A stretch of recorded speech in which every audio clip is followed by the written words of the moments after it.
നബി സല്ലല്ലാഹു അലൈഹി വസല്ലമ തങ്ങൾ പറയുന്നു, അല്ലാഹു സുബ്ഹാനഹു വ തആല ജിബ്രീൽ അലൈഹിസ്സലാമിനോട് ചോദിക്കുമത്രേ, അലാ തസ്മഉ ദഅവത അബ്ദി, എന്റെ ദാസന്റെ പ്രാർത്ഥന നിങ്ങൾ കേൾക്കുന്നില്ലേ? ജിബ്രീൽ അലൈഹിസ്സലാം പറയും, ഉണ്ട് അല്ലാഹുവേ.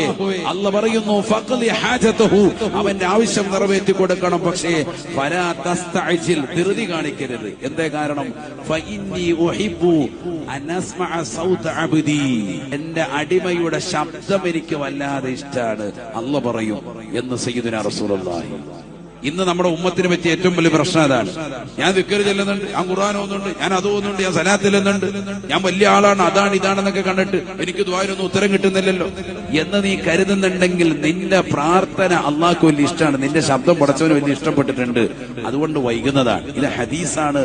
മഹാനാകുന്ന ഇബ്നുൽ ഹാജിബ് റളിയല്ലാഹു അൻഹു ഇഖാഉൽ ഹിമ്മിൽ പറയുന്നു, അൽ ഹിക്കമിന്റേതാകുന്ന ശറഹാണത്. അല്ലാഹു തൗഫീഖ് നസീബാക്കുമാറാവട്ടെ.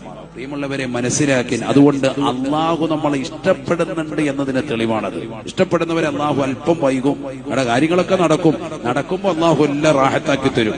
ചില കാര്യങ്ങൾ ദുനിയാവിൽ പിന്തിക്കുന്നത് ആഖിറത്തിലേക്ക് വേണ്ടിയിട്ടാണ്. അങ്ങനെയും മനസ്സിലാക്കണം. അള്ളാഹു തൗഫീഖ് നൽകട്ടെ.